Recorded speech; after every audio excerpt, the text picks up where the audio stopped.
What is the greatest purpose of fiction? What's the number one rule to your story?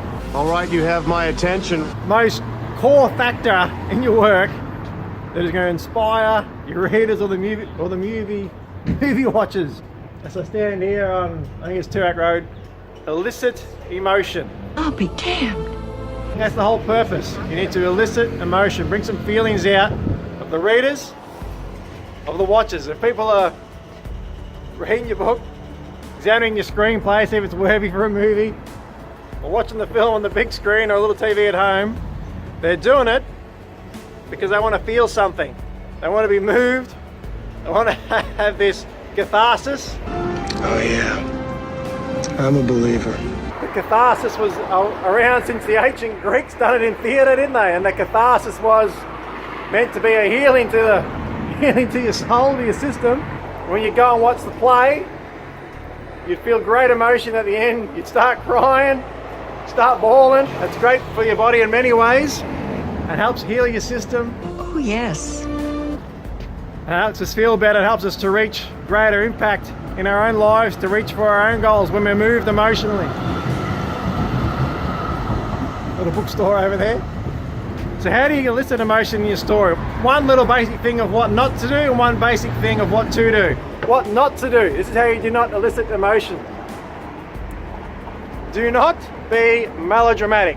No melodrama. So what is melodrama? I'll give you an example of melodrama, and I'll use the little coffee shop as an example. So as I just cruise past the good folk enjoying a Saturday breakfast, say you're having a coffee, and you spill your coffee. If you're going to be melodramatic about it, you would fall back off your seat, start bawling, start squealing, say my heart's broken, my soul's destroyed because I lost my coffee. Is that going to evoke emotion, elicit emotion? No, people are going to think, you idiot, as if you'll do that over a coffee.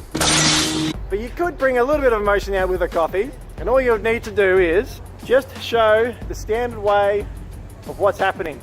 So you show the coffee spilt, the stain over the new dress, and then the straight face of the lady who's angry. And you get the sense that she's a little bit upset. That's all it takes, is a standard action and showing what's happening. So to create emotion, all you need to simply do is write an emotional scene. Just write an emotional part of your story where something dramatic happens. You're simply just creating it through the actual story. It's going to head through the Deftron Alley. You act as if you're going to your execution.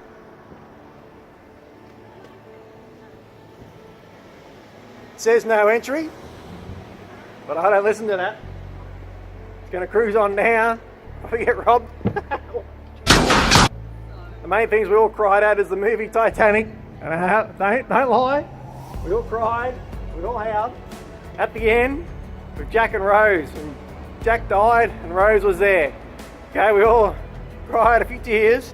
Why was it sad? How did they elicit emotion? How did Mr. James Cameron elicit emotion in that scene and the brilliance of the actors there? It wasn't melodramatic. All it was Rose lying on the big door. Now there was enough room for Jack to get on, but we won't talk about that.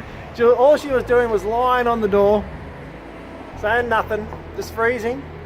And as Jack died, he didn't do nothing dramatic. He just sunk down into the deep. All Rose did was whisper his name with the last ounce of strength. Jack, Jack. That was it. And we all started crying. So that's how you elicit emotion. Just write an emotional scene through action and dialogue, nothing overdone. No big dramas. Subscribe. Drop a comment below. Needs a bit of clean up in the yard. Another part of Titanic that brought out the emotion in us was when Rose was thinking on jumping off the back of the ship.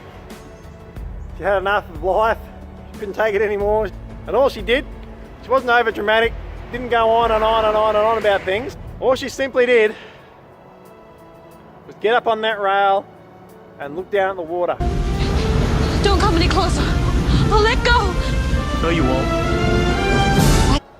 The emotion came out in her face, and we all knew, we all felt what she was feeling. It brought the emotion out. It was just simple action, told simply, but an important action. The same when they're doing the dance, all they're doing is dancing, holding each other's hands, swinging around, Jack and Rose, and we all started to feel what they were feeling. Just simple actions, brought out simply, not overdone. The whole car scene in the fog, very simple action was done that moved us all, and it was this action. We all knew what it meant. What are we doing, Mummy? Just shows the points there. All that is required is to create emotional scenes. Just write them how they are, and write them true, and you'll create emotion and hook your readers. A thought just flashed into my mind about eliciting emotion, and I think we're going to get run over here. And the flashing in the mind was symbolic, because another way to elicit emotion is to use the thoughts of your hero, your protagonist. When Jack and Rose are on the end of the Titanic, when it's sitting up in the water like this, on the bow, waiting for it to prop, or the stern, I can't remember if it was the back or the front. They didn't go into melodrama. They didn't go over the top, go spastic and ballistic. I'll show you down this street another time, just get it for now. All they did was they showed true emotion on their face, some raw grit, and they had some simple dialogue which showed exactly what the scene was. Jack, this is where we first met. Now, if you're writing a book, you can add internal dialogue here, some thoughts. What's Jack thinking, or Rose, depending on who your main character could be. I'll just go with Jack because I'm a guy. I think we all love Jack, although technically Rose is a hero because she's done the most growth, but although there's both heroes. He could have been thinking, Struth, oh hell, we're going under, this is it. If we don't kick out of this, we're going to hit that freezing cold, it's going to come up through my system. You don't use melodrama, you just tell it how it is. Don't you understand? The water is freezing and there aren't enough boats. Half the people on the ship are going to die. How's the cold going to feel? What's the actions they're going to take? The result if they fail, which is a freezing death. And the hope and the resolve to win, just to get the girl to safety, to live a long life and to die warm, old in her bed. Just use the interior monologue, the thoughts, not over the top, just state it how it is.